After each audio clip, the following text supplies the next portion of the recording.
victoire d'étape lâchée, Laurent Belay.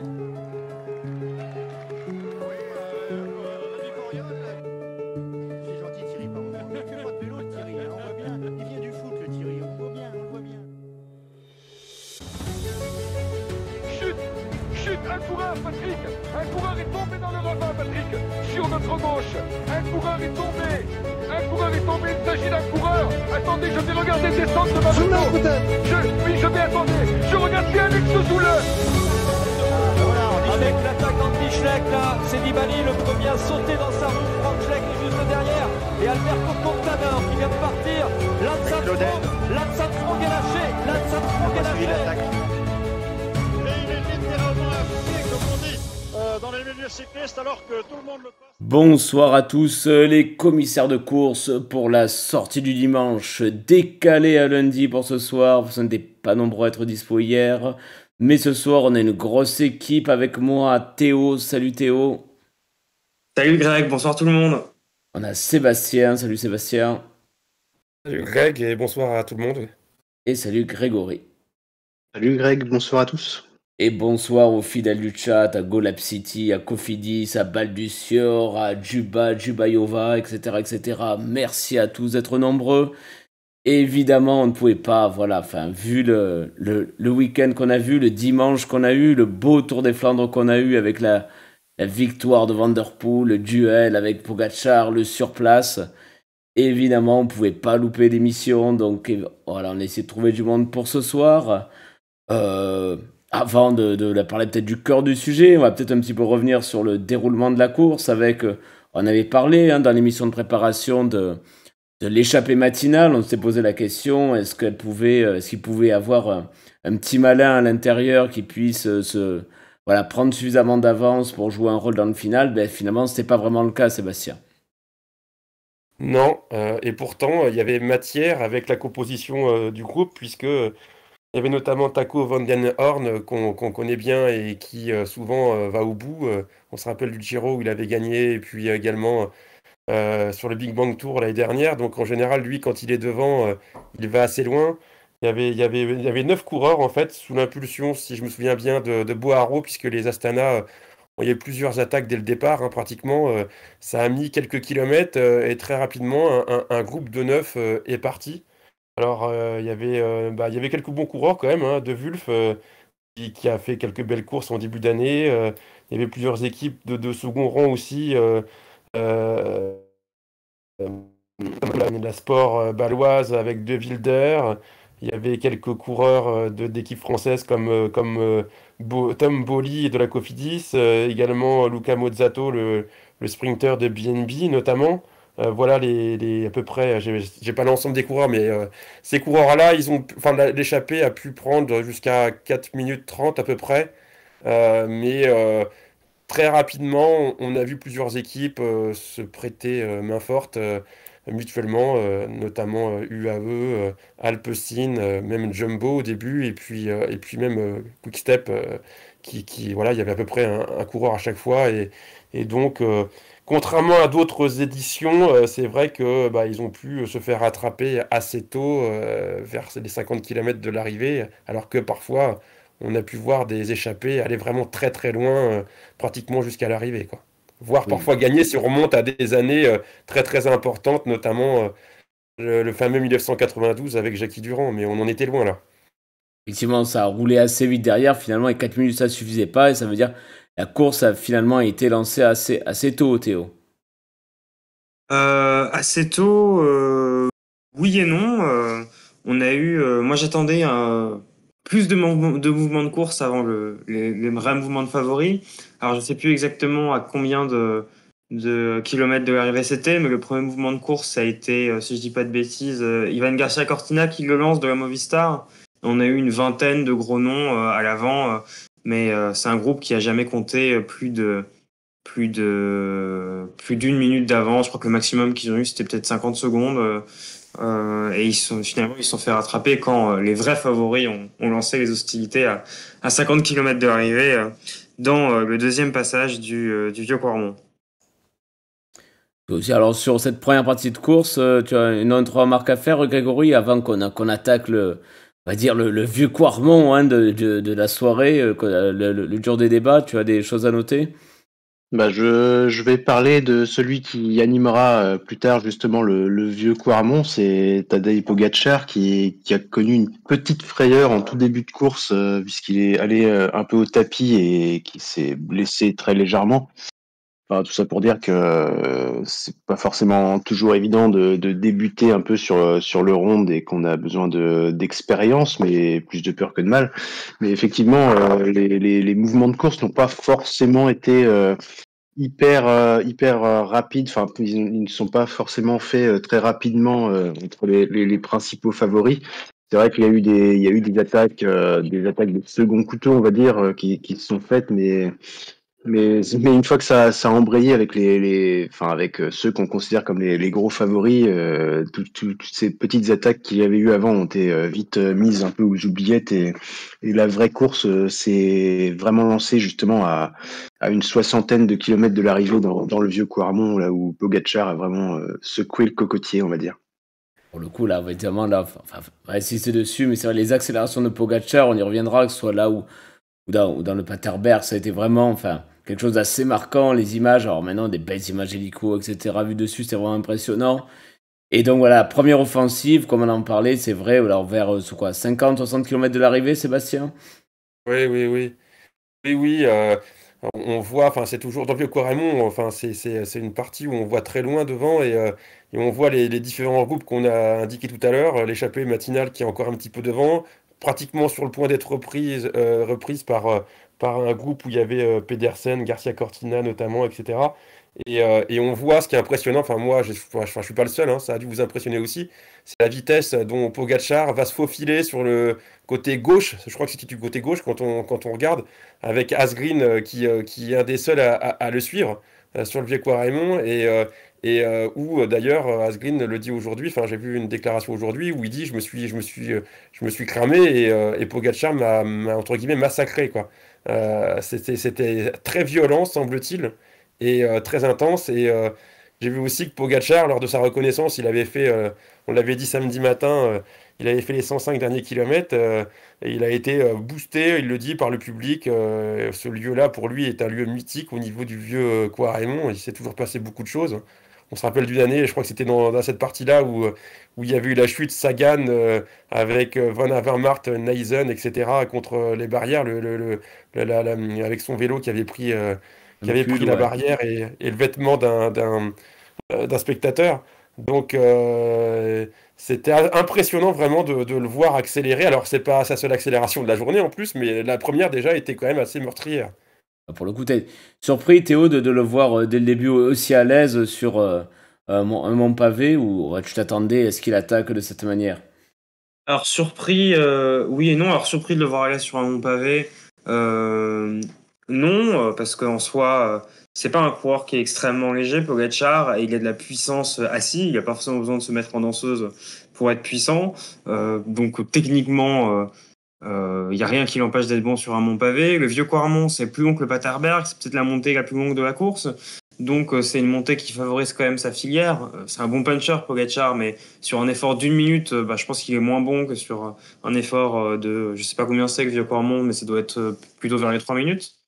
Pas non plus surpris de le voir attaquer d'un point de vue tactique, parce que son équipe, par exemple, c'est son équipe qui avait loupé le coup d'une vingtaine de coureurs qui étaient partis à l'avant, et c'est son équipe qui travaillait, et c'était sûr qu'il allait plus avoir beaucoup d'équipiers. Donc je pense que c'était à son avantage de lancer le premier mouvement de course pour un peu éliminer tous les équipiers et se retrouver qu'entre leaders.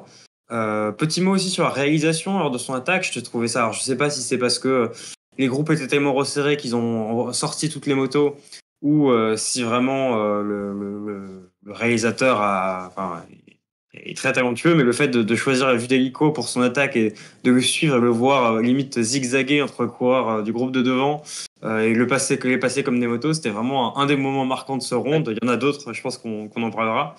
Mais après, d'un point de vue tactique, son attaque, elle était très impressionnante.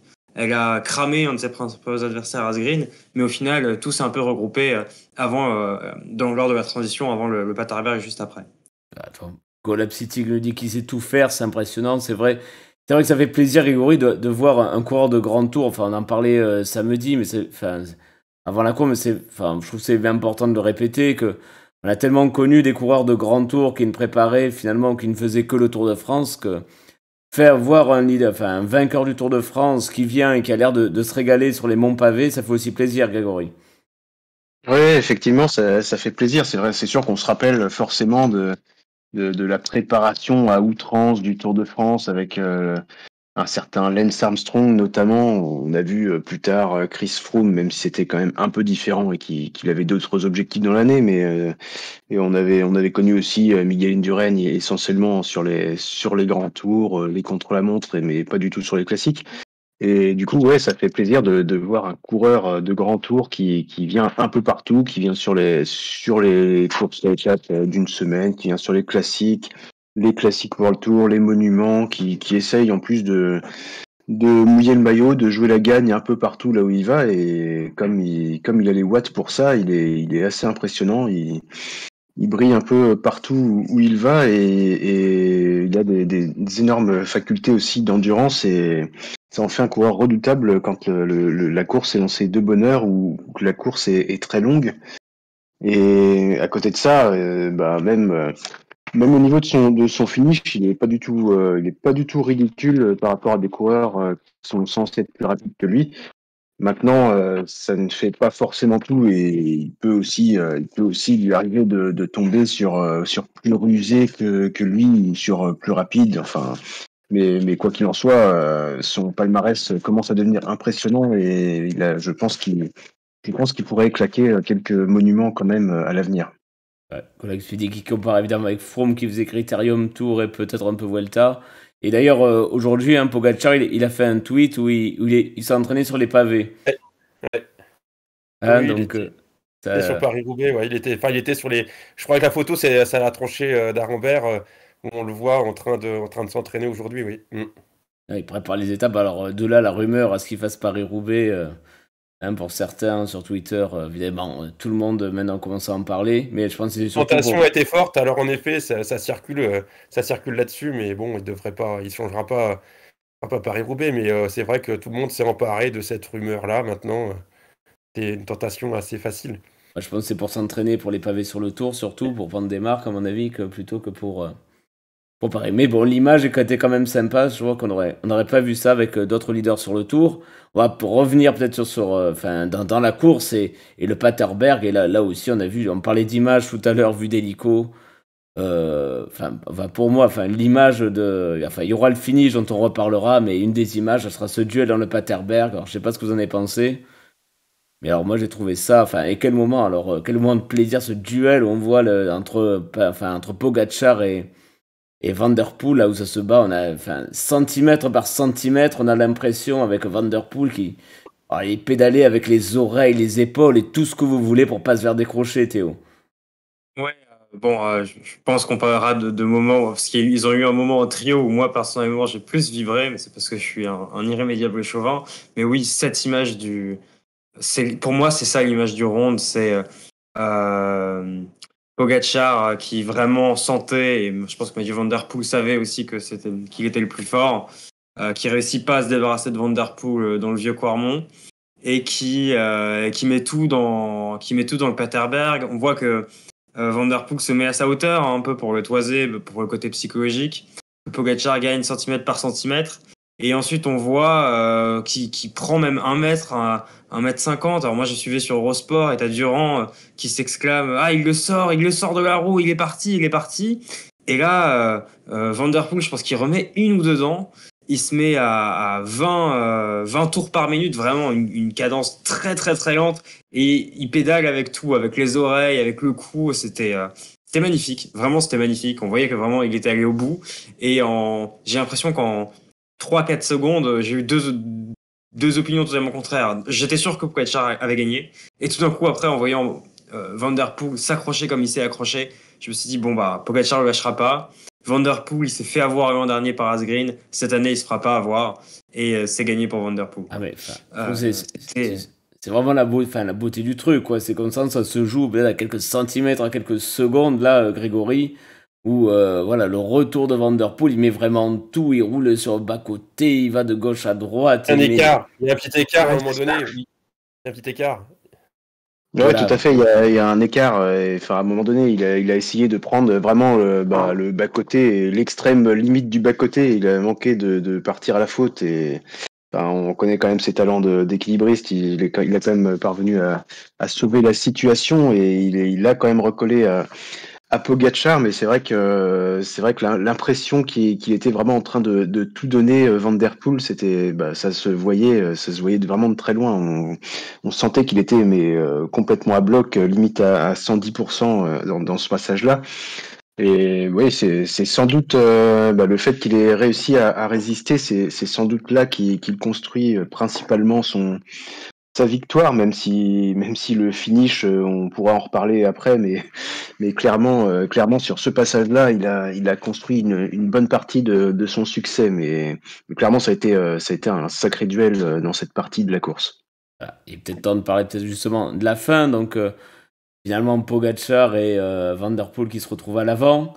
Et là, le dernier kilomètre, alors c'est toujours quelque chose. On est mélangé entre le côté la tension, je sais pas pour vous, mais quand il y a ces scènes-là ça se regarde, où ça fait du surplace, dans le dernier kilomètre, il y a un mélange à la fois de tension et d'énervement, en se disant, mais qu'est-ce qu'ils font? Alors que ça revient derrière, on sait plus trop regarder, est-ce que ça revient, est-ce que ça revient pas?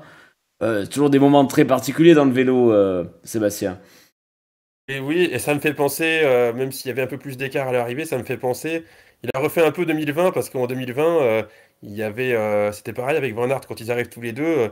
Ils lancent le sprint. C'est un peu, enfin, ça dépend des fois. Je l'avais dit samedi matin, mais là, il a fait la filière court. Il a lancé son sprint au plus tard et encore, il aurait peut-être pu le lancer un petit peu plus tard parce qu'il a commencé un peu à réagir davantage parce qu'il a bien vu que Madouas revenait avec Van Barle. Et du coup, Ah, enfin, oui, oui, il a bien joué. Il a fait comme en 2020, où il gagne pas de grand-chose en 2020, là, il gagne beaucoup plus facilement. Mais, la faute peut-être de Pogačar, c'est qu'il avait quand même très gros, quoi. Et que pour relancer comme ça, avec un gros braquet sur une si courte distance, c'est pas la première fois qu'il fait cette erreur-là. Pour lui, l'arrivée me fait penser à 2020 également, mais à Liège-Bastogne-Liège, où il avait, alors il y avait eu l'écart là avec à la vague d'Alaphilippe, mais où il n'était pas du tout content non plus parce qu'il avait lancé de derrière et puis bah, il avait quand même fini alors troisième parce qu'il y avait eu le déclassement d'Alaphilippe, mais il avait raté ce sprint cette fois-là. Et Pogačar, il aime bien le lancer de derrière, des fois ça lui convient comme l'année dernière à Liège-Bastogne-Liège 2021 face à Alaphilippe, il y avait Gaudu, il y avait Valverde, mais en 2020 par contre à Liège-Bastogne-Liège où gagne Roglic, c'était pareil, il s'était planté. Il n'était pas satisfait et là c'est un peu pareil. Et je trouve, je sais pas ce que vous en pensez, mais quand vous regardez le sprint, il a emmené quand même très gros et partir comme ça, plus les autres qui revenaient derrière sur une filière courte, c'était quand même pas génial quoi. Je sais Moi, pas je ce que suis vous en d'accord. pensez. Je suis d'accord. En plus, sachant que j'ai l'impression que le final est en très léger faux plat. C'est Oui, c'est oui, rien, oui. hein, mais quand c'est les premiers coups de pédale, un petit degré de différence de pente, ça joue. Et Oui, mais comme tu dis, en fait, je pense que c'est quand même ce type d'effort. Alors, je sais pas à quelle vitesse ils étaient. Hein, ils étaient 35 km/h au moment où ils lancent. En fait, c'est pas du tout comparable à un sprint normal. non, Un c'est pas sprint du où tout on pareil. vient, on emmène avec beaucoup de force et il faut être capable de balancer encore plus de watts. Je vais peut-être exagérer en disant ça, mais tu mets Greipel ou Kittel à la place de Pogacar et c'est pas sûr qu'en fait ils soient capables physiquement, qu'ils aient les capacités physiques, qu'ils aient l'explosivité pour euh, pour euh, pour battre Van Der Poel. Ce qui compte, c'est vraiment être fort sur 5 secondes. Et en plus avoir c'est de la technique aussi en fait, hein, le sprint. Être capable de monter très vite, de trouver le bon rapport. Et c'est quelque chose pour lequel en fait les coureurs cyclistes pro sont pas vraiment entraînés. C'est un forumeur qu'on connaît tous, Bradounet, qui parlait de l'incapacité de Van Aert à être fort au sprint si le sprint n'est pas lancé. Enfin, si le coureur n'arrive pas avec beaucoup de vitesse. Je Il est crois qu'il arrivé en est 2020. très vrai là-dedans, quoi. Ouais, c'est ce qui est arrivé en 2020, ouais. Et là, c'est vrai que là, ça fait penser à de la piste, hein. Alors, ils sont pas totalement arrêtés, mais quand on voyait parfois des courses où ouais, c'est brutal, c'est violent et c'est pas du tout comme un sprint habituel, en effet. Et d'ailleurs, Madouas a dit qu'il y croyait parce que, alors Madouas a dit qu'il a eu des crampes quand il s'est mis en danseuse. Et c'est vrai qu'on voit son sprint, il se met en danseuse et il se rassoit quasiment tout de suite après. Du coup, il passe pas la deuxième, mais il arrive quand même avec beaucoup plus de vitesse. Et Oui, si oui, c'était ça c'est un clair. coureur vraiment plus rapide que, enfin, un coureur vraiment rapide dans la roue de Madouas, Van Baarle, il a pas une pente de vitesse dégoûtante, hein. Mais si c'est un mec un peu plus rapide, et ben c'est peut-être chaud aussi un peu pour Van Der Poel parce qu'ils arrivent avec beaucoup plus de Tout à vitesse, fait, quoi. ouais. Oui, Mais, ils arrivaient beaucoup plus vite. C'est pour ça que Van Der Poel, il était temps qu'il puisse y aller, parce que forcément, ils étaient vraiment à petite vitesse et derrière, ils arrivaient lancés.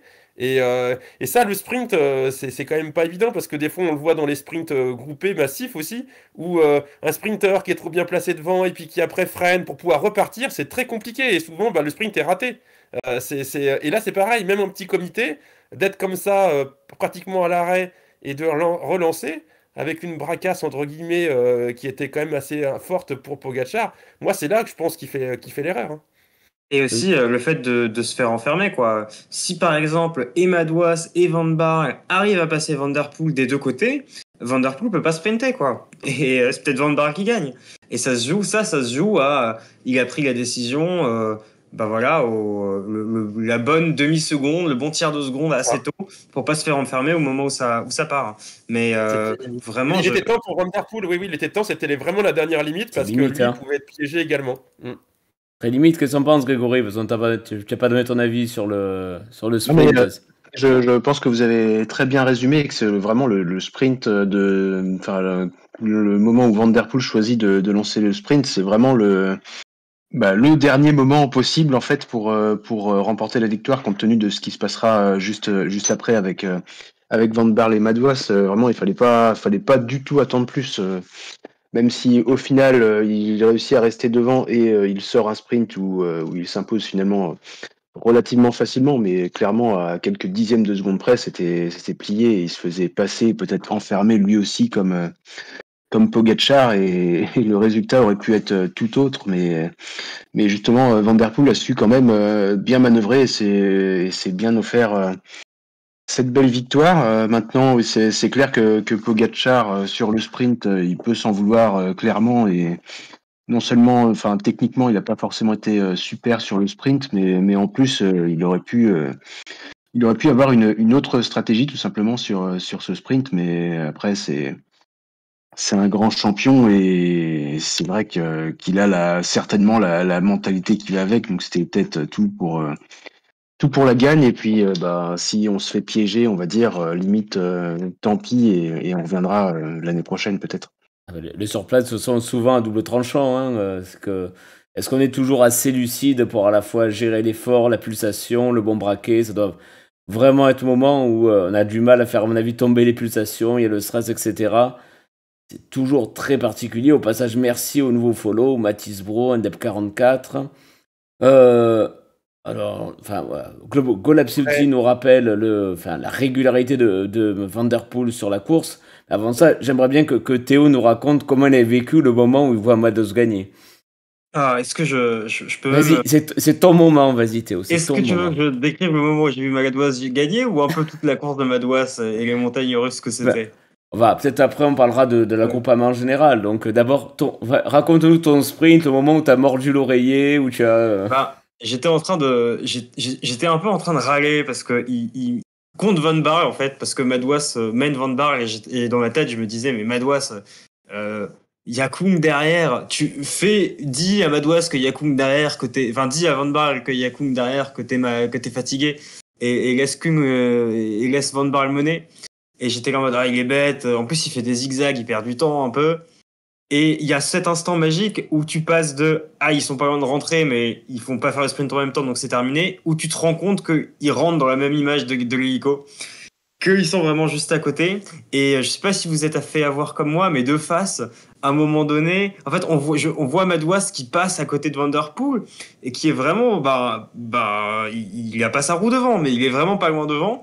Et dans l'image de face, on avait vraiment l'impression que ça durait 5 secondes. Donc je me suis vraiment dit que il sprintait pour la gagne. Et finalement, je vois qu'il se fait dépasser, mais il termine sur le podium. Et du coup, c'était une impression un peu mitigée. Je sais pas si vous avez vu la réaction des soigneurs de la FDJ quand ils voient le sprint. Ils y croient aussi, comme moi. Et finalement, sur la ligne, il y a une mini déception. Et tout de suite après, c'est quand même, il a quand même fait podium sur un monument. Un podium, ok, c'est pas une victoire, mais un podium sur un monument à la fin de ta carrière, tu t'en souviens quand même, quoi. Donc c'est déjà pas mal. Et en plus, après, en voyant le finish vu de face, il était quand même très loin de la victoire lors du sprint, en fait. On va en parler de la FDJ Joyeux du Nil et de leur joli Tour des Flandres. Et pour le coup, alors c'est vrai que c'est toujours des situations où on a l'impression qu'on dit non, c'est l'effet d'optique, il revient pas. Et je sais pas si vous avez remarqué, si vous regardez sur France Télé, à un moment, il y a Marion Rousse qui pousse un petit ah qui commence à avoir un doute. Je sais pas si vous l'avez noté, si vous regardez sur France TV, mais pour le coup, moi aussi, je vois revenir. Je dis, oh ben non, il va pas le faire quand même, non? Enfin, Sébastien, je sais pas ce que t'en as pensé. Enfin, je me fie surtout à ce qu'il a dit. C'est quand même lui le mieux placé et il y a cru jusqu'au dernier moment et c'est ça aussi qui fait que bah, c'était beau à voir. Et même Kung y a cru dans ses déclarations. Lui, il pensait qu'il allait pouvoir également revenir quoi. Donc ils n'ont pas lâché le morceau. Ils se sont toujours dit. Ils se sont dit. Enfin, ils connaissent aussi Van Der Poel. Peut-être qu'ils s'attendaient à ce qu'il y ait une séance un peu comme ça de surplace ou de vitesse réduite. Et donc vraiment. Ils y ont cru jusqu'au bout et c'est vrai que c'était vraiment pas loin, hein. C'est clair que alors c'est une satisfaction et en même temps c'est quand même pas loin de la gagne non plus et j'espère pour lui qu'il aura d'autres occasions mais c'est toujours mitigé quoi je comprends sa réaction, super content parce que c'était quand même inespéré d'être troisième. Et puis en même temps bah, passer si près c'est clair que voilà et il y a eu le même comportement pour Van Barle, hein. Le pauvre Van Barle qui tourne autour quand même parce que bah, il se finit quand même deuxième, si je me trompe pas, l'année dernière du championnat du monde derrière Alaphilippe. Ouais. Voilà, donc encore une deuxième place Je crois que c'est son troisième top 10 sur le Tour des Flandres, quand même. oui, et puis bah lui c'est pareil, il était mal embarqué à un moment, hein, parce que lui, faut pas oublier que il avait anticipé avec Wright et que ils étaient partis tous les deux et que bah il a à la fin, je sais plus si c'était dans le vieux Quaremont ou le Patersberg, mais Il pète dans le vieux Quarmont, il pète en premier, il pète avant Wright. voilà, et il Et on arrive sait quand pas même. comment, sur le haut du vieux Quarmont, en fait, il a dû lâcher Wright et il reprend Madouas dans la transition Ça, entre voilà, Paterberg. c'était quand même assez impressionnant parce que c'est pareil, il a pas lâché le morceau. Et ça, je veux pas dire que c'est spécifique aux classiques, mais quand même, c'est l'intérêt des classiques. Au-delà, on serait sous le tour, voilà, il y avait le plus fort qui était pour moi Pogacar, mais au final, c'est pas toujours le plus fort et on le sait toujours par rapport aux classiques. C'est pas toujours, loin de là, c'est pas toujours le plus fort qui gagne sur les classiques et c'est ça l'intérêt des classiques qui, pour moi, sont toujours plus intéressantes que les courses à étapes pour ces raisons-là, quoi. C'est un avis, Grégory, on t'a pas entendu sur Madouas. Ah bah, Madouas, super course. Clairement, à un moment donné, quand il pète justement dans le vieux Clermont, j'étais le premier à me dire vu le visage en plus qu'il avait à ce moment-là, je pensais qu'il allait complètement exploser et qu'il allait se faire reprendre par les gars derrière et peut-être qu'il aurait eu du mal à suivre, mais clairement, il n'a pas lâché le morceau. Il a fait franchement une très belle performance et enfin d'une manière générale tous les poursuivants qu'on a pu voir derrière c'est justement comme le disait Sébastien, c'est aussi une bonne façon de résumer un peu ce qu'on voit sur les classiques des gars qui lâchent jamais le morceau et franchement c'est très beau à voir et c'est justement à montrer dans certaines écoles du cyclisme aussi.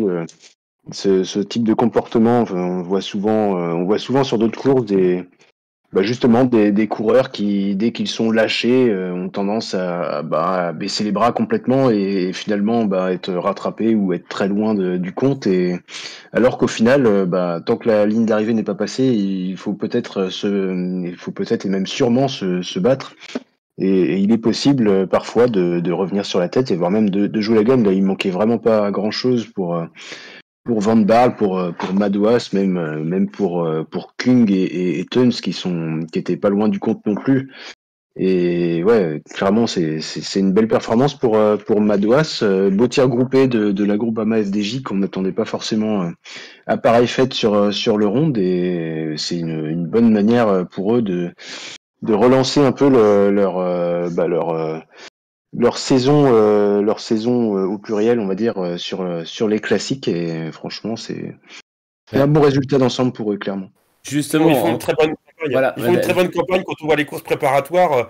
Ils ont quand même fait des très bons résultats. Après, c'est très bien pour Madouas, mais c'est dommage qu'il n'y avait pas un deuxième, enfin que Kung n'ait pas suivi avec lui parce que il aurait été 2 FDJ devant, enfin 2 Groupama.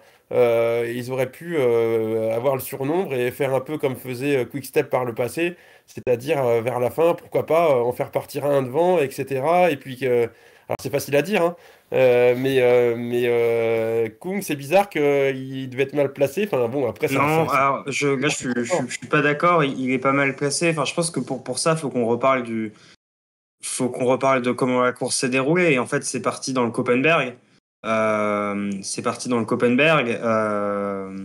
Avec Pogacar qui part avec Van der Poel et Madouas, qui était mal placé toute la course jusqu'au Koppenberg.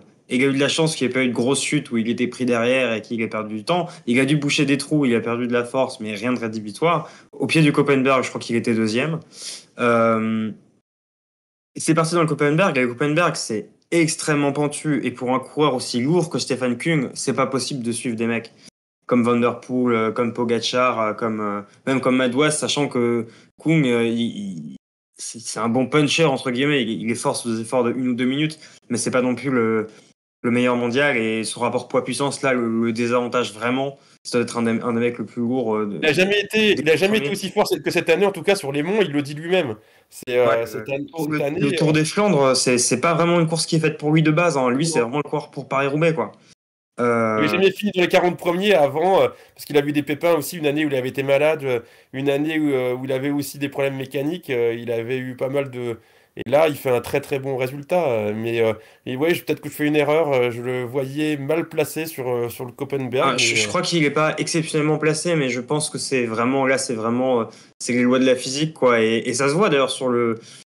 Ensuite, il est dans les meilleurs. Bon, il repart dans une transition. Il part pas à la pédale du groupe de derrière. Je sais plus combien ils étaient exactement. Il part avec Benoît et avec Tons. Mais il est clairement dans les plus forts de la course quand même, dans les 5-6 plus forts. Et c'est vrai qu'avec une autre configuration, peut-être qu'ils auraient pu rentrer un peu plus tard. Si par exemple, une fois que les trois, je dis trio majeur pour faire rentrer Madouas dans les plus forts de la course, mais une fois que Madouas, Van der Poel et Pogacar ont repris Wright et Van Barle, si ça s'entend pas, que ça se regarde un petit peu, éventuellement peut-être que Kung peut rentrer, quoi. Mais bon, ça n'a pas été le cas. Et je vois pas quelle meilleure course aurait pu faire la Groupama, et en imaginant par exemple que Van der Poel ait décidé de mener le train un peu plus fort dans les derniers kilomètres, que Madouas ne rentre pas, on ne parle même pas de regret, quoi. Oui. On ne parle pas de regret parce que la 3e place aurait été le meilleur résultat possible aujourd'hui.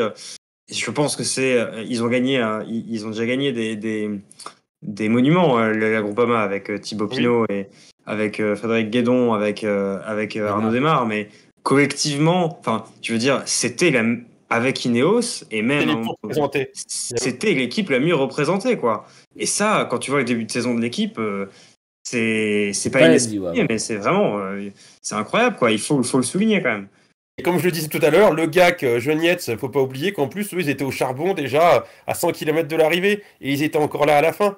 En ayant fait le boulot d'équipier, parce qu'ils en ont fait du boulot pour leur leader. Et Genietz, le gars qui était dans le groupe de contre où il y avait Pedersen, Genietz, il revient avec Velens devant, alors que voilà, c'était quand même pas évident à ce moment-là de pouvoir revenir, même si ça s'est un peu regardé devant aussi.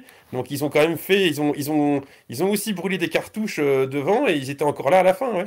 Donc ils étaient très homogènes et très forts au niveau c'était ou même l'équipe la plus représentée en effet. Justement, enfin voilà, c'est vrai, Grégory, pour te donner la parole, la Groupama apparaît, voilà, comme collectivement une des plus fortes avec Ineos, comme l'a dit Théo, et même devant, voilà, une Jumbo qui était un poil décevante. Alors il n'y avait pas Van Aert, mais il y avait quand même du Tige Benoît, il y avait un Laporte, alors pas très chanceux, mais voilà, ils ont quand même été vraiment impressionnants. Et on peut parler juste, voilà, la Jumbo, par exemple, était un tour en dessous, Grégory. Oui, la Jumbo était un tour en dessous de la Groupama globalement. Et même s'il y a une belle une relativement belle présence dans le classement final avec on a quand même Laporte qui fait 9, on a Benoît qui fait 13, on a Benoît qui a eu une course assez particulière finalement. Il a essayé de suivre des coups avant d'exploser un peu, mais pas complètement, d'essayer de revenir et finalement il fait 13e, c'est pas si mal, mais c'est pas extraordinaire non plus. On a Tony Sen qu'on a moins vu, mais qui est quand même dans le top 20, dans le groupe, on va dire le groupe principal, on va dire, qui a essayé de revenir sur la fin, mais qui était quand même trop loin du compte. Mais clairement, oui, l'absence de Van Aert leur a été largement préjudiciable. Il n'y avait pas de très gros leaders derrière pour assurer l'essentiel. Néanmoins, on les voyait quand même mieux que ça et ouais, c'est un résultat, on va dire correct, moins. On attendait mieux, mais c'est pas la catastrophe non plus. Après, c'est clair que La catastrophe est dans une autre équipe belge, on va dire. voilà, c'est ça. S'il y a une catastrophe, c'est plutôt pour une autre équipe et c'est la Quick Step, malgré un Asgreen pas si mauvais que ça, malchanceux, etc. Mais enfin, de toute façon, le résultat final est pas bon du tout. Juste un petit big up pour Mathis Louvel, 17ème, c'est quand même une très très jolie performance. Mais voilà, on peut dire un mot. Alors je sais que Sébastien, il a ressorti ses vieux cahiers de statistiques. Je crois que c'est le plus mauvais résultat de Quick Step depuis au moins 1923, non? 1923, ils n'existaient pas, mais, si je me trompe pas, j'ai regardé ça en effet tout à l'heure, parce que c'est bien des fois, je me suis dit, tiens, est-ce que c'est pas leur plus mauvaise place? Et j'ai regardé quand même depuis très loin, hein, parce que depuis GBMG, parce que j'ai pensé au début de Patrick Lefebvre comme directeur sportif. Voilà, après il y a eu la Mapei, il y a eu Domo Farm Freight, il y a eu Quick Step, et puis avec toutes les appellations, mais c'est resté Quick Step. C'est la plus mauvaise place, oui. La plus mauvaise place avant hier, c'était en 2000. Je me rappelle très bien parce que j'aimais beaucoup cette équipe-là, c'est la Mapei, vous avez fini 21e avec Nardello et 22e avec Tafi. Donc c'était les Italiens en plus, c'était pas les Belges, parce qu'il y avait la partie belge et la partie italienne dans l'équipe, hein, où d'ailleurs il y avait une scission en fin 2001. Avec un gros revers de Lefebvre qui lui est resté en travers de la gorge encore à ce jour, en 2002, quand la Mapei, alors qu'il l'a quitté, gagnait avec Tafi le Tour des Flandres, pour la petite histoire. Mais en tout cas, plus mauvaise place, 23e Asgreen, et depuis, voilà, en général, ils avaient soit des victoires, et c'est très rare qu'il n'ait pas un coureur placé dans les 10 ou 15 premiers.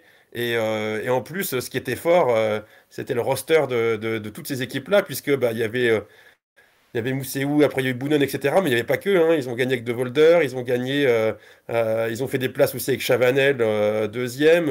Donc souvent, ils avaient des coureurs différents chaque année. Et là, cette année, on en avait parlé samedi, on s'était amusé un peu un pronostic en disant quel sera le meilleur coureur de Deceuninck. Et on avait dit Asgreen, mais on le voyait quand même un peu mieux placé. Alors après, je l'ai expliqué tout à l'heure, dans la course, on voit pas tout, hein, parce que quand ça se décompte comme ça à 50 km, on voit les groupes de devant, hein. Forcément, c'est concentré sur les 5 majeurs, qui après est devenu trio et puis qui s'est reconstitué en toute fin. On a vu aussi les premiers poursuivants avec Tuns, avec Wright, avec Kung, etc. Et puis on a moins vu derrière. Et il y a eu des regroupements et vers la fin, et il y a un gros groupe derrière, vers la 10e place. Et derrière, il y avait des coureurs qui ont fait pareil. On parlait des équipes qui n'ont pas fonctionné, mais il y avait aussi AG2R, par exemple, la mondiale, où Van Avermaet, on le voit très loin derrière, dès les premières attaques de Pogacar à 50 km de l'arrivée. Et avec l'aide des Deceuninck, ils ont remonté Asgreen, et ils l'ont remonté dans un groupe derrière où ça se joue pour la 10e place, quoi. Où d'ailleurs Van Avermaet, après une course catastrophique, finit quand même 15e malgré tout. Donc voilà, les Quick Step, plus mauvais résultat de toute leur histoire au Tour des Flandres, 23e, en effet. Et bienvenue à Bitnik78 qui nous suit. C'est vrai, enfin, ce qui est impressionnant, c'est surtout que d'habitude, on avait l'impression qu'il y avait 3 Quick-Step qui pouvaient quasiment gagner le Tour des Flandres, et que là, on n'en trouve aucun dans les 20 premiers. Théo, enfin, quel changement! Et alors, même si Lefebvre, il disait, enfin, a sorti, il y a des maladies, il y a aussi un manque de chance, il y a des chutes, etc. Enfin, j'ai envie de dire, c'est presque une claque, Théo. Ah ouais, c'est une claque et en sachant qu'ils font pas non plus, ils font une très mauvaise campagne de classique selon leur standard, mais même selon le standard de leur campagne de classique, ils font une mauvaise course aujourd'hui, quoi. Et c'est vrai que moi, je crois que il en était à dire qu'il y avait 11 coureurs de l'effectif qui étaient touchés, mais quand tu regardes les noms qui sont alignés, Asgreen, Lampart, Sénéchal, Stibar, bah, ça reste des coureurs corrects. Alors, il y a eu des blessures, mais ils sont tous à un niveau inférieur et même. Enfin oui, il y a toujours des victoires au World Tour cette année pour Quick-Step. On a vu il y a pas longtemps la victoire de leur recrue, là, Ethan Vernon, sur le Tour du Catalogne. Mais bah, collectivement, c'est vraiment en dessous. Je crois que j'ai vu ça sur un tweet de Charles. Ils vont plus être dans les 10 premiers au classement UCI au prochain classement UCI de l'année 2022. Il y a vraiment un gros step down de l'équipe. Et je sais pas à quoi c'est dû, parce qu'ils ont toujours les mêmes vélos, leurs vélos magiques, qui font gagner 15 watts d'après Anthony Turgis. Je sais pas expliquer. Peut-être que la dynamique collective, c'est plus important que ce qu'on pense dans le vélo. Peut-être qu'il y a d'autres choses, je sais pas, mais en tout cas, ça la fout mal pour l'équipe. Et je pense que va y avoir du recrutement pour la Quick Step, quoi. Peut-être que enfin, ils ont toujours gagné en ayant beaucoup des meilleurs coureurs à une époque où il n'y avait pas non plus de giga monstres, hein, les années 2010 dans les Flandriennes, depuis la fin de Cancellara. Bah, je vais pas dire que c'est une ère de second couteau, hein, mais si on regarde les vainqueurs du Tour de Flandre, bah, c'est pas forcément. Il y a pas mal de coureurs, c'est un de leurs deux seuls monuments. Peut-être qu'avec les giga cracks qu'on a actuellement, bah, la stratégie de on a le plus de second couteau avec peut-être un mec qui est un peu au niveau des meilleurs, ça suffit pas, quoi. Et il faut des mecs vraiment, vraiment, vraiment, vraiment au top. Mais même la place de Sénéchal, j'explique pas. Bon, S-Green était pas mal, hein. S-Green était pas mal, vous en avez parlé, mais je sais pas. C'était cramé. Il Et est c'était le tellement seul. Enfin, loin. il avait la volonté d'être devant parce que c'est le vainqueur sortant. Et c'est vrai que bah, il a essayé. Hein. On peut pas lui dire, il n'a pas essayé. C'était le premier à suivre Pogacar. Ah, il a eu un Et, problème technique, hein, par contre. Hein, après, ça, c'est après. Ça. retardé. C'est après, Oui, il saute avant. Il saute avant, mais après, je pense qu'il avait quand même le niveau pour finir dans les 10. Hein, et il a eu un problème technique quand même, qu'il a bien retardé. Oui. Mais il a avoué qu'il était quand même déjà bien entamé parce qu'il a vraiment lâché de la gomme.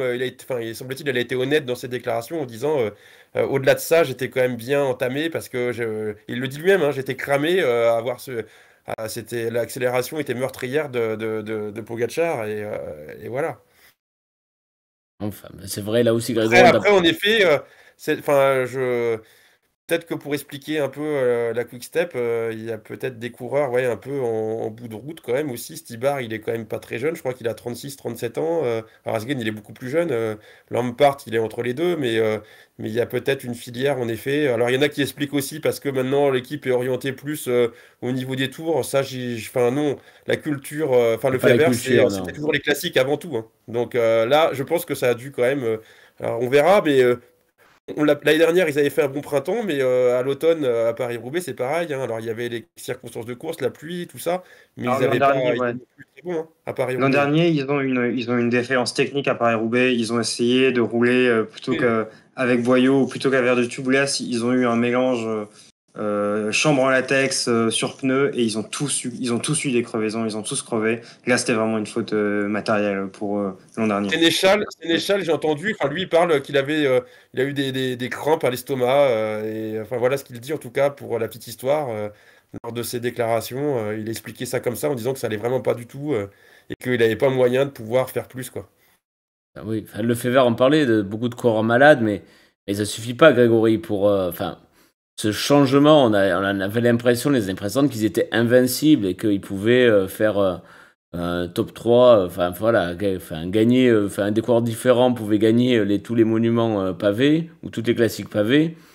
Et là, pour le coup, on a l'impression que faire un top 10, ça deviendra un bon résultat. Ouais, c'est un peu ça. Ben, disons que Ce qu'on voyait avec la De Koninck, la Quick Step, enfin toutes les appellations qu'on avait eues, on avait l'impression déjà qu'ils avaient non seulement, la plupart du temps, ils avaient deux ou trois des cinq meilleurs de la course sur le papier au départ, et à côté de ça, ils avaient souvent déjà, non seulement le surnom, mais en plus, ils sentaient souvent bien la course. Ils étaient toujours des mecs dans les bons coups, donc forcément, ça se passait plus facilement. Il y avait toujours un gars pour relancer, toujours un gars devant, toujours un surnom derrière. Donc c'était beaucoup plus évident. Mais là, la dynamique n'est pas du tout la même. Dès qu'il y a des mauvais coups, on les voit souvent dedans. Des crevaisons, c'est pour eux. Les problèmes mécaniques, c'est pour eux. C'est vrai que c'est curieux. Alors maintenant, peut-être une année moins bien avant de se relancer plus tard, à voir. Mais clairement, déjà, il n'y a plus du tout de surnombre par rapport aux années précédentes. Il y a des collectifs qui ont l'air quand même plus étoffés désormais. Il y en a pas mal qui se sont renforcés. Donc plus de surnombre. À côté de ça, des coureurs qui sont clairement en bout de course ou vieillissants, ou certains qui ne sont pas du tout en réussite. Il y a aussi évidemment les blessures, évidemment les maladies, et on ne peut pas occulter ça, mais à voir si c'est vraiment une année moins bien avant de se relancer, ou si c'est le début d'une autre ère avec une quick step qui ne serait plus du tout spécialement dominante sur les classiques flandriennes. Maintenant, ces classiques flandriennes ne sont pas tout à fait terminées. J'attends quand même de voir ce qu'ils Il en sont reste plus capables de beaucoup quand même, proposer hein. sur Paris-Roubaix notamment, et l'Amstel qui est un peu C'est un peu moins hybride, on va Flandrien. dire. Ouais. Mais au niveau de Paris-Roubaix, j'attends quand même vraiment le sursaut de la Quick Step, ou alors sinon ce serait vraiment la faillite totale, quoi. Ah bah, sur les Flandriennes, ça sera très compliqué. Guillaume qui nous parle de. Et si Roglic un jour se lançait sur les Flandres, alors pourquoi pas s'il veut titiller Pogacar, mais je suis pas sûr qu'il ait la Ah, même culture vélo déjà, que. il tombe trop. Je suis pas sûr, voilà. Il a peut-être pas la même culture vélo que Pogacar, peut-être, C'est et pas la même défendu. agilité. Enfin, il a fait le Grand Prix. Alors, c'est le Grand Prix de Denain, et puis le plateau était pas le même, hein. Mais je pense qu'il serait moins fort, évidemment, que Pogacar. Après, bon, il n'est pas non plus à la rue, parce que au Grand Prix de Denain, encore une fois, c'est une course totalement différente avec un plateau moindre. Mais il a quand même fini. Et puis, il se fait reprendre à 1 km ou 2 km de l'arrivée. Donc, il était quand même pas totalement ridicule non plus sur les pavés. Après, par contre, je pense qu'en effet, Pogacar restera supérieur. Parce que, comme le disait Théo tout à l'heure, il faut avoir de la puissance sur les pavés, et c'était ça qui est impressionnant aussi par Pogacar, c'est que voilà, il a fait tout en force en restant assis sur la selle, et il y avait cette sensation de puissance qui se dégageait de Pogacar. Est-ce qu'il y a un dernier mot à rajouter sur les Flandres? Bah, moi, je dirais qu'il y a une bonne course quand même de la Bahreïn, enfin, même si c'est pas forcément ceux qu'on attendait. Wright, Teuns, Tratnik aussi qui était costaud. Et alors Tratnik que qui a mis une mine sur. C'était sur quelle montée? Le premier ouais, pas, je le crois que c'était deuxième Paterberg. Paterberg? Ouais, C'était pas le ouais. Paterberg juste après le regroupement quand Oui, c'est Pogacar ça. avait attaqué. C'est le Paterberg post-Pogacar, le Paterberg du milieu, là. Incroyable. Je crois que ça l'a un peu Ouais, cramé quand même. ouais. Mais voilà, ils finissent quand même, enfin deux dans les 10 premiers. Et il n'y a pas Colbrelli, il n'y a pas. Des fois on voyait Osler mais qui a abandonné, mais qui pouvait faire quelques places aussi. Puis Mohoric qui est revenu lui aussi vers la fin parce qu'il y a eu des regroupements derrière, mais ils font une bonne course. Et puis une équipe aussi, moi, où je suis quand même assez déçu, parce qu'on parlait des équipes qui ont performé côté français, mais AG2R, alors ils ont des circonstances atténuantes aussi, parce que Neisen, il tombe à travers les Flandres, et puis il était râpé de partout, et il n'était pas à son niveau. Van Avermaet, qui enfin, était très très loin, et puis qui revient, mais qui fait qu'une 15e place, alors que ce sont quand même des coureurs. Enfin, Van Avermaet, c'est un coureur, même s'il est vieillissant, qui a fait beaucoup de podiums, et qui a fait peut-être 9 fois dans sa carrière top 10. Il fait Euh, podium l'an dernier, non, d'ailleurs? oui, oui, et il est recruté, enfin, il a été recruté par AG2R pour les classiques. Et quand on regardait il y a encore un an, en effet, la composition de l'équipe des classiques, on peut se dire qu'on en attendait quand même mieux qu'une 15e place au Tour des Flandres, et une 40e ou 50e place de Neisen. Et est-ce que, enfin, peut-être qu'ils avaient des informations avant la course ou pendant la course, parce que j'étais surpris qu'ils envoient un coureur devant et en plus un coureur comme De Wulf. Alors, il est jeune, etc. Mais voilà, mais il fait parfois des bonnes courses et j'étais surpris qu'il soit quand même devant, lui dès le départ en plus. Donc, est-ce que c'était pas un aveu déjà de faiblesse dès le début de la course ou des choses qu'on ne savait pas, enfin, si ce n'est qu'il y avait Neisen qui était amoindri. Mais on attendait quand même beaucoup plus et c'est quand même une déception, je pense, pour ceux qui apprécient cette équipe AG2R. Je sais pas ce que vous en pensez, mais... Ouais, je suis d'accord. Et pour continuer, il y a aussi la déception Total Energy. Oui, oui. Quand au départ de la saison des classiques, après aussi notamment après San Remo de Turgis, on en attendait beaucoup. Au final, leur vieille garde, elle est vraiment vieille, quoi. Et Turgis, il a semblé, en fait, sur le déclin, depuis, il a eu son pic à Milan-San Remo. Il a toujours eu un peu des circonstances atténuantes. Aujourd'hui, il a chuté en même temps que Christophe Laporte. Enfin, aujourd'hui, hier, il a chuté en même temps que Christophe Laporte. Il finit pas la course. Il y a que Terpstra qui relève le niveau, qui termine pas loin du gros groupe là dont on a parlé. Il est 29e. C'est vraiment pas terrible par rapport à ça. Et puis on voit, enfin maintenant, des fois il y en a qui se moquent un petit peu et j'aime pas trop ça, mais c'est vrai que c'est un peu triste de voir des coureurs comme Bossenhagen lâchés à 90 ou 100 km de l'arrivée. Après, il manquait Van Restel qui est sur courant alternatif parce qu'il a aussi des problèmes de santé, mais qui a parfois performé, et puis d'autres courses où il est absent alors qu'il aurait pu être présent. Ouais, il y a quelques coureurs. Alors, il y a Tepstra, oui, enfin, mais qui finit quand même assez loin par rapport à son niveau passé. Et il y a Daniel Hoss aussi, des fois qu'on attendait un peu plus, même si c'était plus comme équipier. Mais c'est vrai que quand on regarde, pareil, le roster, enfin, la composition de l'équipe, qui était comme AG2R présentée comme une équipe aussi de classique dorénavant, avec des grands coureurs, ce qui peut paraître vrai quand on regarde sur le papier, hein. Mais c'est vrai que enfin, là, pour cette course-là, c'est un échec au niveau total énergie, en effet, ouais. Et pour continuer, je pense qu'on n'a pas beaucoup parlé de Dylan Van Baarle. C'est quand même un coureur, on parle de Madouas comme un coureur de courte dure, longue, en prenant en exemple les mondiaux qu'il a fait l'an dernier et ce Tour des Flandres. Van Baarle, j'ai l'impression que c'est un peu la même chose. Alors, c'est pas le même style que Madouas, mais l'an dernier, il fait 2e aux mondiaux, faut pas l'oublier. Et là encore, en ressortant un peu en facteur parce qu'on s'en méfie pas, là aujourd'hui, il va construire sa 2e place tactiquement, parce que je suis clairement pas sûr qu'il aurait été capable de suivre Pogacar et Van Der Poel dans le Koppenberg, mais il était déjà devant.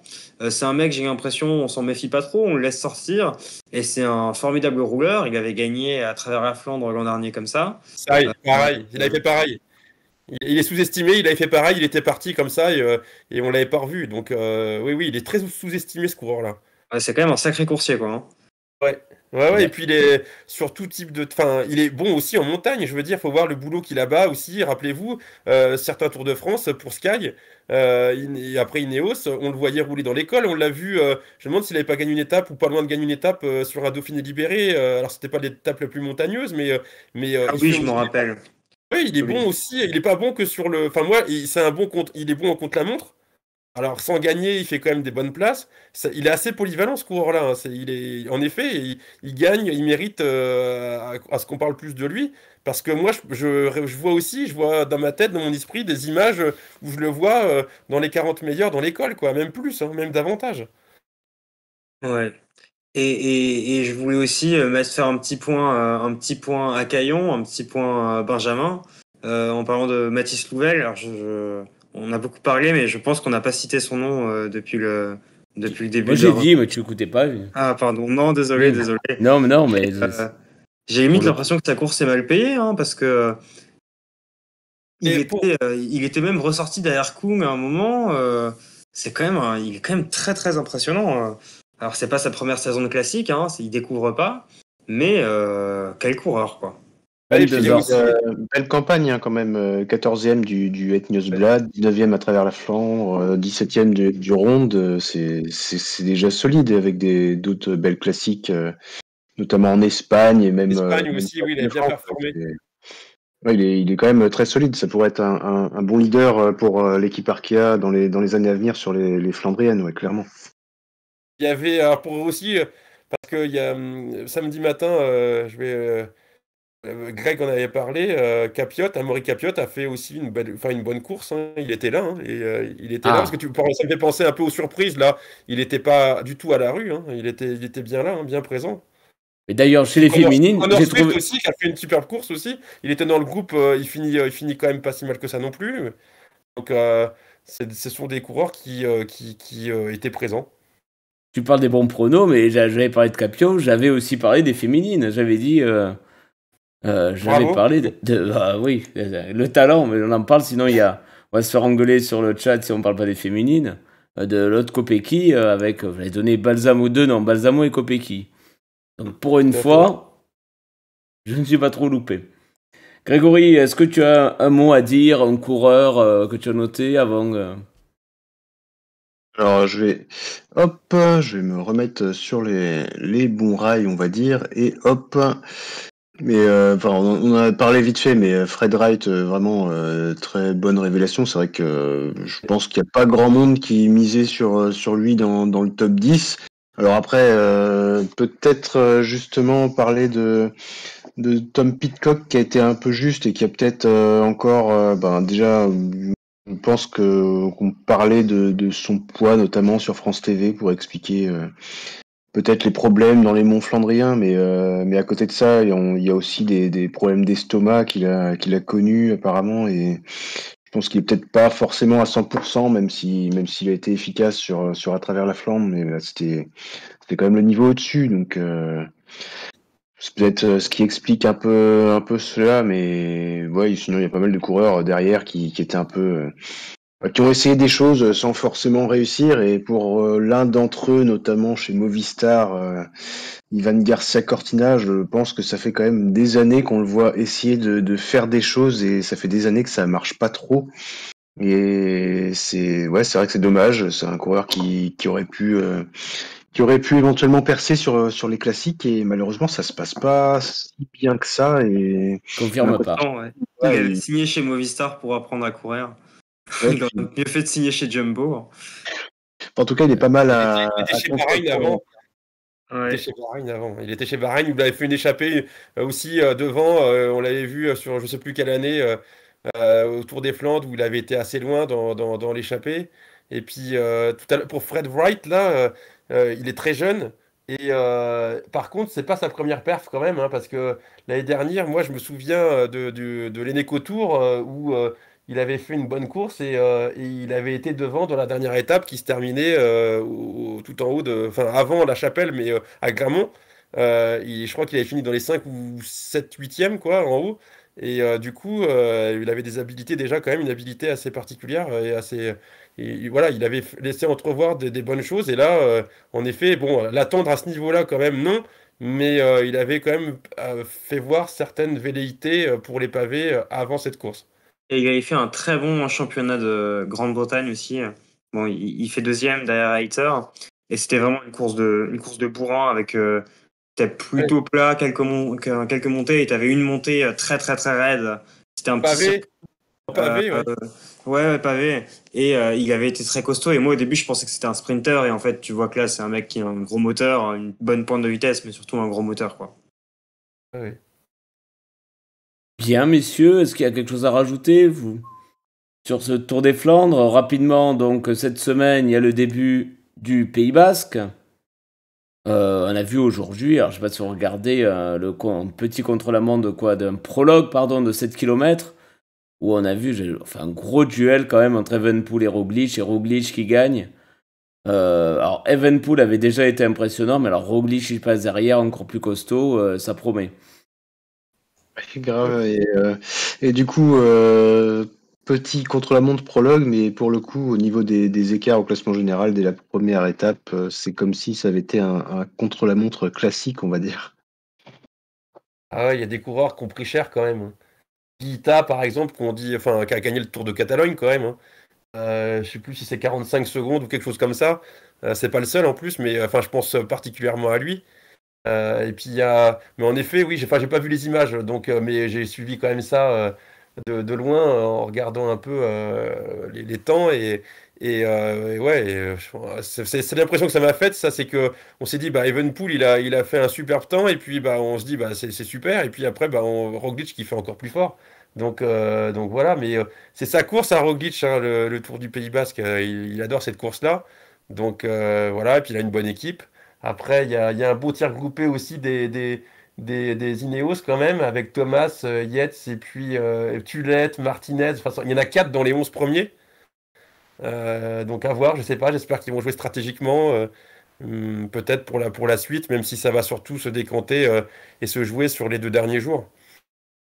Ah bon, c'est toujours une belle course, hein, je sais pas où, mais en général, le Pays Basque avec les paysages, alors il y a souvent de la pluie, ça monte, il y a des pourcentages.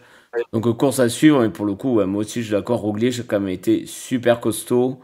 Un bon Geraint Thomas quand même, parce que tu as parlé des Ineos, mais alors on se doutait qu'ils avaient une belle équipe, mais je sais pas si vous attendiez Geraint Thomas premier Ineos ce soir.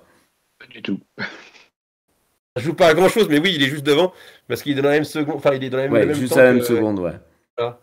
Mais non, enfin, pour ma part, non, je l'aurais Personne pas ne mis pense. à ce Bon, niveau-là, après, non.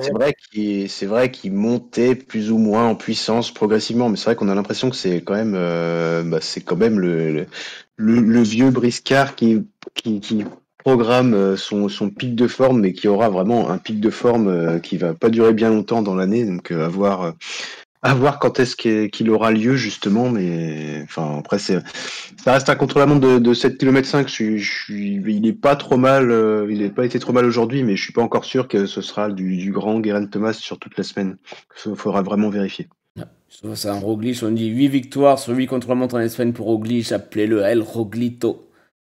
Eh ben oui, ben, ça sera à suivre cette semaine, donc une belle course, le Pays Basque, alors on fera le bilan, alors dimanche soir, ben, pour ceux qui sont là, je sais pas si on fera l'émission dimanche ou lundi, moi, on verra, ben, c'est les présidentielles, donc on verra si on Il y a décale surtout ou pas. Strasbourg-Lyon à 19h. Et après, ouais, Montpellier, donc on verra si qui est dispo, mais suivez de toute façon nos antennes, peut-être que Charles voudra faire une émission dans la semaine, avec Grégory peut-être, ça dépend, donc suivez les antennes, suivez les réseaux sociaux, suivez le forum, n'hésitez pas. Dans la semaine, je crois qu'Acaillon a prévu un petit quiz, donc n'hésitez pas à nous rejoindre. Mais merci messieurs, merci à vous sur le chat, et puis on se retrouve très vite. À bientôt, salut. Bientôt. Salut tout le monde. Bonne soirée, au revoir. Ciao. Salut.